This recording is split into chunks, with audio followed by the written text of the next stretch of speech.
Hey everyone, Scott here to discuss Analyze That, starring Robert De Niro, Billy Crystal, Lisa Kudrow, Joe Vittorelli, and Kathy Moriarty Gentile, directed by Harold Ramis. Now, before I get into this review, I saw this movie back in the day when it was in theaters, and how come not the original but this? Well, I was a little young for the first one.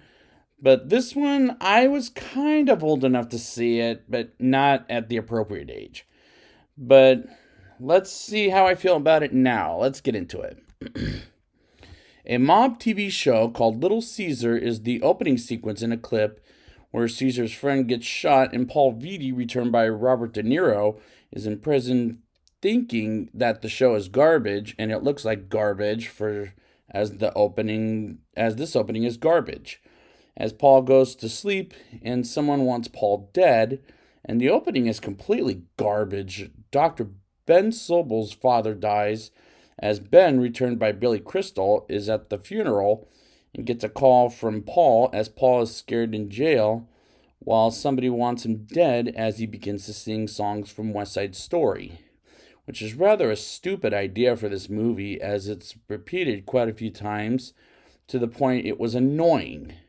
After the funeral, Ben and his wife Laura, returned by Lisa Kudrow, and his son Michael get a visit from the FBI and tells him to visit Paul in prison while singing West Side Story songs, as Ben tests him and gets Paul out of prison under the custody of Ben and his household because the FBI believes Paul is faking it.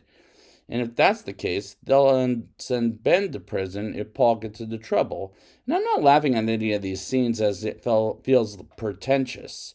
It's a complete imitation of the original, as the original had stuff going on in it, and De Niro is just an imitation of himself, and Crystal's character is poorly invested throughout the movie.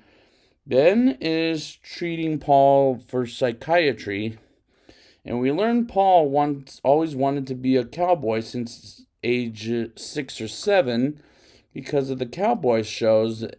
He and his father dressed him up like a cowboy during that age as he became a gangster at age 12.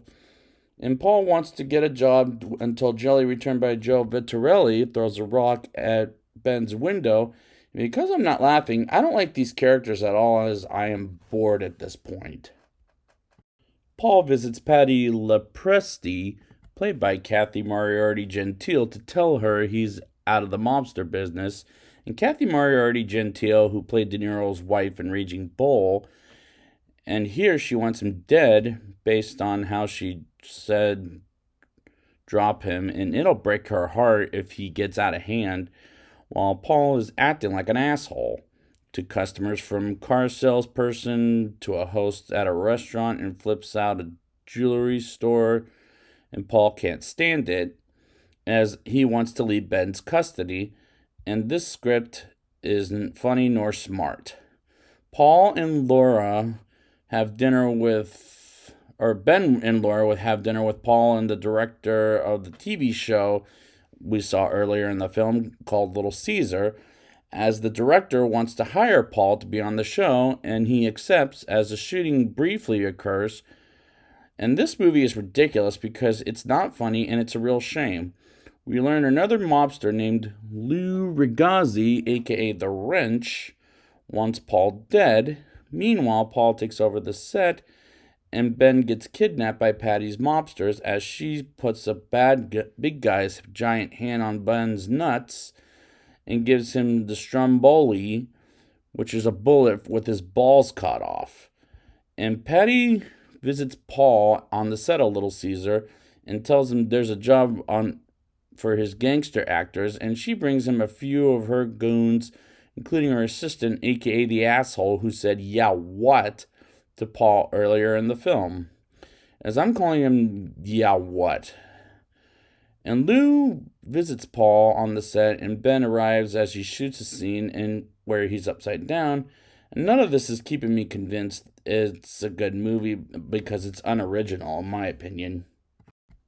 The FBI chases Paul and Ben in a car, which is a lease, as Paul dumps one of the bad guys that try to kill get him killed are in the water, and Ben realizes he's screwed, and Paul wants to go after the bad guys, and Michael gets a job with Paul as a driver, as Ben wants to find Paul and goes to a stripper club to find Paul, and Ben joins the fight with Paul, Jelly, Mr. Yeah What, and someone who's called Al Pacino because he looks like the actor. And I don't see it, to be honest. Ben gets a bulletproof vest and gets a gun and accidentally puts it in his pants until it slips out, which has got to be very embarrassing for Billy Crystal's career. As same goes to the other actors. The feds show up and get blocked by the gangsters as they steal their truck, kidnapping the feds to steal some cash and gold. And at this point, this movie is fucking sucking ass. More feds show up, and Ben flips out, and Paul slaps Ben, and he makes Paul cry about his father, which is the only time Paul cried in this whole movie. And Mr. Yawat pulls a gun out at Paul, and Ben beats the shit out of Mr. Yawat and puts him with Al Pacino and another guy with the cops, while Paul, Ben, and Jelly and the others get away with the heist happy people and exposes Lou, the wrench, and Paul and Jelly go their separate ways while singing West Side Stories, and the ending, as well as this whole movie, can suck dicks. Now it's time for the rating. I'll give this movie a 2.3 out of 10. This movie is absolutely ridiculous with the script completely unoriginal. The whole singing West Side Story songs, what the fuck was that all about? I mean, my God, it's the stupidest thing I've seen in a sequel to a comedy. Lisa Kudrow and Kathy Moriarty Gentile have a little to do in this movie, as the script is an pile imitation of the original, and this movie sucks ass. So I'd like to thank you guys for joining me and for this Analyze This retrospective series. And until whenever we get another one, which I hope not, you.